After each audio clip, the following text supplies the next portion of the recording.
ನಮಸ್ಕಾರ. ಇವತ್ತಿನ ಈ ಐತಿಹಾಸಿಕ ವಿವರಣೆಗೆ ನಿಮ್ಗೆಲ್ಲರಿಗೂ ಸ್ವಾಗತ. ಇವತ್ತು ನಾವು 1857ರ ಪ್ರಥಮ ಸ್ವಾತಂತ್ರ್ಯ ಸಂಗ್ರಾಮಕ್ಕಿಂತ ಬರೋಬ್ಬರಿ 10 ವರ್ಷಗಳ ಮುಂಚೆಯೇ ಬ್ರಿಟಿಷರ ವಿರುದ್ಧ ಸಿಡಿದೆದ್ದ ಒಬ್ಬ ಅಪ್ರತಿಮ ವೀರನ ಬಗ್ಗೆ ತಿಳಿದುಕೊಳ್ಳಲಿದ್ದೇವೆ.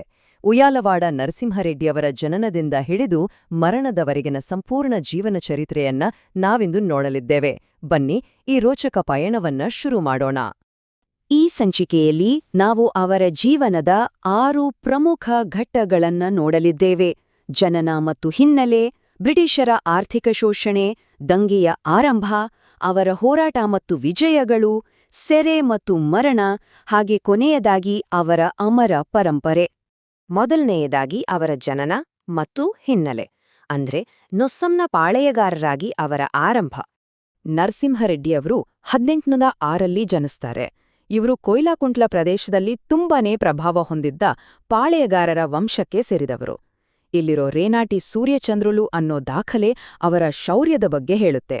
ಅವರು ಕೇವಲ ಹೆಸರಿಗೆ ಮಾತ್ರ ನಾಯಕರಾಗಿರ್ಲಿಲ್ಲ, ಬದಲಿಗೆ ರೈತರ ಜೊತೆ ಅಷ್ಟೇ ಒಡನಾಟ ಇಟ್ಕೊಂಡಿದ್ದ ಒಬ್ಬ ಅಪ್ಪಟ ಜನನಾಯಕರಾಗಿದ್ರು. ಆದ್ರೆ ಬ್ರಿಟಿಷರ ಎಂಟ್ರಿ ಆದ್ಮೇಲೆ ಪರಿಸ್ಥಿತಿ ಹೆಂಗೆ ಬದಲಾಯ್ತು ನೋಡಿ. ಒಂದು ಕಾಲದಲ್ಲಿ ಕಡಪ, ಅನಂತಪುರ, ಬಳ್ಳಾರಿ ಮತ್ತು ಕರ್ನೂಲು ಸೇರಿ ಬರೋಬ್ಬರಿ 66 ಹಳ್ಳಿಗಳನ್ನ ಆಳುತ್ತಿದ್ದ ಅವರ ಕುಟುಂಬದ ಅಧಿಕಾರವನ್ನ ಈಸ್ಟ್ ಇಂಡಿಯಾ ಕಂಪನಿ ಸಂಪೂರ್ಣವಾಗಿ ಕಿತ್ಕೊಳ್ತು. ಅಷ್ಟು ದೊಡ್ಡ ಆಡಳಿತದ ಬದಲಿಗೆ ಅವರಿಗೆ ಕೊಟ್ಟಿದ್ದು ತಿಂಗಳಿಗೆ ಕೇವಲ 11 ರೂಪಾಯಿ ಪಿಂಚಣಿ. ಇದು ಅವರ ಸ್ಥಾನಮಾನಕ್ಕೆ ಮಾಡಿದ ಅದೆಂತಹ ಅಪಮಾನ ಅಲ್ವಾ? ಈಗ ಎರಡನೇ ಘಟ್ಟಕ್ಕೆ ಬರೋಣ. ಬ್ರಿಟಿಷರ ಆರ್ಥಿಕ ಶೋಷಣೆ. ಈ ಅಸಮಾಧಾನದ ಬೀಜಗಳು ಹೇಗೆ ಬಿತ್ತಲ್ಪಟ್ಟವು ಅಂತ ನೋಡೋಣ. 1800ರ ದಶಕದ ಆರಂಭದಲ್ಲಿ ಬ್ರಿಟಿಷರು ರೈತವಾರಿ ಪದ್ಧತಿ ಅಂತ ಒಂದನ್ನ ತರ್ತಾರೆ. ಇದು ಅಲ್ಲಿಯವರೆಗೂ ಇದ್ದ ಸಾಂಪ್ರದಾಯಿಕ ಕೃಷಿ ಪದ್ಧತಿಯನ್ನೇ ಬುಡಮೇಲ್ ಮಾಡ್ತು. ಮೇಲ್ನೋಟಕ್ಕೆ ಇದು ರೈತರಿಗೆ ನೇರ ಹಕ್ಕು ಕೊಟ್ಟ ಹಾಗೆ ಕಂಡ್ರೂ ಅಸಲಿಗೆ ಇದು ವಿಪರೀತ ತೆರಿಗೆ ಹಾಕಿ ರೈತರನ್ನ ಸುಲಿಗೆ ಮಾಡುವ ದೊಡ್ಡ ತಂತ್ರವಾಗಿತ್ತು. ಇದರಿಂದ ಸಾವಿರಾರು ರೈತರು ಅಕ್ಷರಶಃ ಬೀದಿಗೆ ಬಂದ್ರು. ಬ್ರಿಟಿಷರ ದಬ್ಬಾಳಿಕೆ ಕೇವಲ ತೆರಿಗೆಗೆ ಮಾತ್ರ ಸೀಮಿತವಾಗಿರ್ಲಿಲ್ಲ. ವಾರಸುದಾರರಿಲ್ಲದೆ ಸತ್ತ ಜಮೀನ್ದಾರರ ಭೂಮಿಯನ್ನ ಮುಟ್ಟುಗೋಲು ಹಾಕಿಕೊಂಡ್ರು, ತೆರಿಗೆ ವಿನಾಯಿತಿಯಿದ್ದ ಇನಾಂ ಭೂಮಿಗಳನ್ನ ಕಸಿದುಕೊಂಡ್ರು, ಹಾಗೆ ಆನುವಂಶಿಕ ಗ್ರಾಮ ಪೊಲೀಸರ ಹಕ್ಕುಗಳನ್ನ ಕೂಡ ರದ್ದು ಮಾಡ್ರು. ನರಸಿಂಹರೆಡ್ಡಿಯವರ ದಂಗೆ ಶುರುವಾಗಿದ್ದು ಬರೀ ರಾಷ್ಟ್ರೀಯತೆಯಿಂದ ಮಾತ್ರ ಅಲ್ಲ, ಈ ತೀವ್ರವಾದ ಆರ್ಥಿಕ ದಬ್ಬಾಳಿಕೆ ಮತ್ತು ಹತಾಶೆಯಿಂದ ಅನ್ನೋದನ್ನ ನಾವಿಲ್ಲಿ ಅರ್ಥ ಮಾಡ್ಕೊಳ್ಬೇಕು. ಇಲ್ಲಿಂದ ಶುರುವಾಗುತ್ತೆ ನೋಡಿ ನಮ್ಮ 3ನೇ ಘಟ್ಟ. ಅದೇ ಐತಿಹಾಸಿಕ ದಂಗೆಯ ಆರಂಭ, ಅಂದ್ರೆ 1846ರ ಬಂಡಾಯ. ಜನರ ಈ ಕಷ್ಟಗಳನ್ನ ನೋಡಿದ ನರಸಿಂಹರೆಡ್ಡಿ ಸುಮ್ನೇ ಕೂರ್ಲಿಲ್ಲ. ಜೂನ್ 1846ರಲ್ಲಿ ಕೊಯ್ಲಕುಂಟ್ಲಾದಲ್ಲಿದ್ದ ಬ್ರಿಟಿಷ್ ಖಜಾನೆ ಮೇಲೆ ದಾಳಿ ಮಾಡುವ ಮೂಲಕ ಅಧಿಕೃತವಾಗಿ ಬಂಡಾಯ ಶುರು ಮಾಡ್ತಾರೆ. ಜುಲೈ ತಿಂಗಳಲ್ಲಿ ಗಿದ್ದಲೂರಿನ ಹತ್ತಿರ ಬ್ರಿಟಿಷ್ ಸೈನ್ಯವನ್ನೇ ಸೋಲಿಸ್ತಾರೆ. ಆದ್ರೆ ಈ ವೇಗದ ಗೆಲುವಿನ ಓಟ ಅಕ್ಟೋಬರ್ ವೇಳೆಗೆ ಕರಾಳ ಅಂತ್ಯ ಕಾಣುತ್ತೆ. ಆದರೆ ಇಲ್ಲಿ ನಾವು ಗಮನಿಸಬೇಕಾದ ಒಂದು ದೊಡ್ಡ ಸಂಖ್ಯೆ ಇದೆ, 5,000. ಇದು ಸುಮ್ನೆ ಯಾವುದೋ ಒಂದು ಪಡೆ ಅಲ್ಲ. ತಮ್ಮ ಜೀವನೋಪಾಯ ಕಳೆದುಕೊಂಡ ರೈತರು, ಯುವಕರು ಮತ್ತು ಗ್ರಾಮಸ್ಥರು ಸೇರಿ ಕಟ್ಟಿದ ಬೃಹತ್ ಸೈನ್ಯ ಇದು. ಬ್ರಿಟಿಷ್ ಸಾಮ್ರಾಜ್ಯದ ವಿರುದ್ಧ ಆಯುಧ ಹಿಡಿದು ನಿಂತ ಜನಸಾಮಾನ್ಯರ ಸಂಖ್ಯೆ ಇದು. ಇದು ರೆಡ್ಡಿಯವರಿಗಿದ್ದ ಅಪಾರ ಜನಬೆಂಬಲವನ್ನ ಸ್ಪಷ್ಟವಾಗಿ ತೋರಿಸುತ್ತೆ. 4ನೇ ಹಂತ, ಹೋರಾಟ ಮತ್ತು ವಿಜಯಗಳು.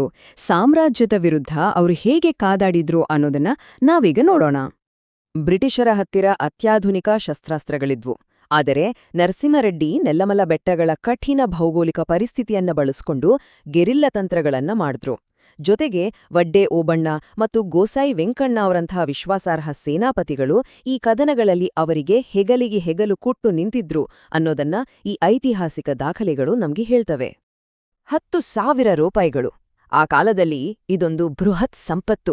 ರೆಡ್ಡಿಯವರನ್ನ ನೇರ ಯುದ್ಧದಲ್ಲಿ ಸೋಲ್ಸೋಕೆ ಆಗದೇ ಇರೋದನ್ನ ಕಂಡು ಬೆಚ್ಚಿಬಿದ್ದ ಬ್ರಿಟಿಷರು ಅವರ ತಲೆ ತಂದು ಕೊಟ್ಟವರಿಗೆ ಇಷ್ಟು ದೊಡ್ಡ ಮೊತ್ತದ ಬಹುಮಾನವನ್ನ ಘೋಷಣೆ ಮಾಡಿದ್ರು.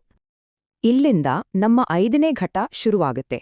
ಅದೇ ಅವರ ಸೆರೆ ಮತ್ತು ಮರಣ, ಆ ಪ್ರಭಾವಶಾಲಿ ಪಾಳೆಗಾರನ ಪತನ. ಬ್ರಿಟಿಷರು ರೆಡ್ಡಿಯವರ ಕುಟುಂಬವನ್ನ ಕಡಪದಲ್ಲಿ ಬಂಧಿಸಿದಾಗ ಅವರು ಅನಿವಾರ್ಯವಾಗಿ ನಲ್ಲಮಲ ಕಾಡಿನ ಆಳಕ್ಕೆ ಹೋಗ್ಬೇಕಾಯ್ತು. ಆದರೆ ಆ ದೊಡ್ಡ ಬಹುಮಾನದ ಆಸೆಗೆ ಬಿದ್ದ ಕೆಲವರು ಅವರಿಗೆ ದ್ರೋಹ ಮಾಡಿದ್ರು.